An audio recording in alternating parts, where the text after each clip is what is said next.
Deron, in which you guys are saying, and you know what, and I understand and respect what you said, Richard, as far as what GM, what coach, whatever, there's always a taker.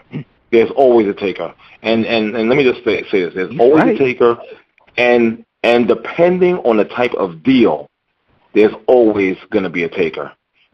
You understand? If another team finds it very to their advantage and whatnot in acquiring this guy, and maybe they have to give out a bare minimum or whatever the stipulation is, there's always a chance that this can happen.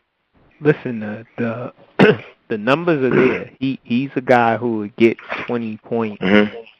He can get 8, 9, 10 assists, 2 steals a game. Right. It's just him. Yeah. Well, you know what? And the coach and being a sourpuss. But you know what though? You know what? And that being said, maybe somebody feels like a change of scenery. A change of scenery might do him good. There's GMs, there's coaches that think like that. Mm-hmm. A change of scenery might do him good. He's a knucklehead. He's not a Bynum knucklehead. He's a knucklehead, though. But he's a knucklehead nonetheless. I agree. Is it going to be easy to try to get rid of this guy? Oh, hell no. There's no doubt about it. Well, let me ask you. But I'm just saying the possibility exists. What about the possibly the second best player on the team, Joe Johnson, who I'm not overly impressed with either, who also carries a max deal, $100 million deal. Which you shouldn't have got, right? He's also the co-face of the team, and I don't know. He's never done it for me either. Right. Same here. I feel you.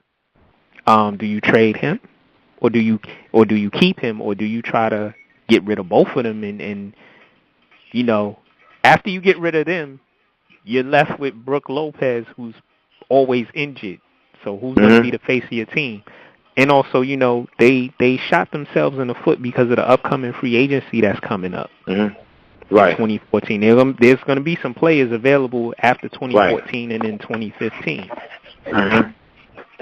That's true. Well, you know what? Let me tell you something. When I say blow it up, I mean blow it up. Get rid of Joe, too.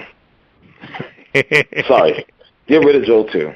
He got to go. And if you're worried about the face of an organization, they'll have no face. How about that? How about them playing as a team?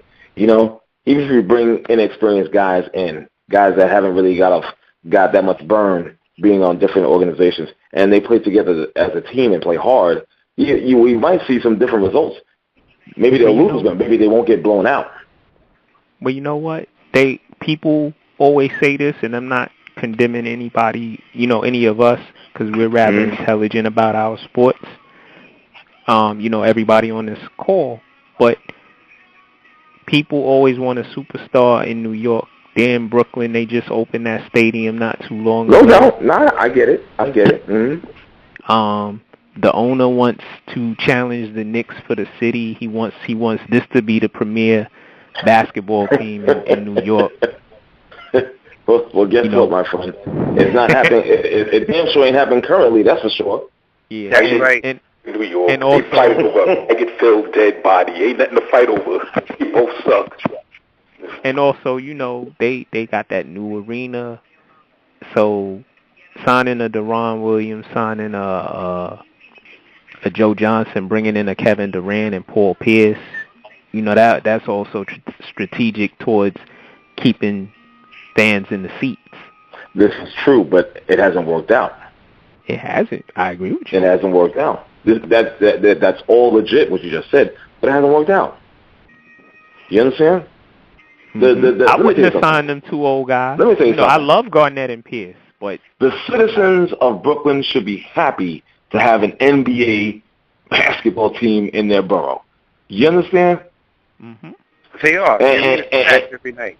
And maybe I'm wrong. Maybe I'm wrong in this thinking. Maybe I'm alone here with this type of thinking. But damn it, if you blow it up and actually work towards putting a quality team out there that would compete with the Knicks for the city of New York, I think those fans would appreciate it.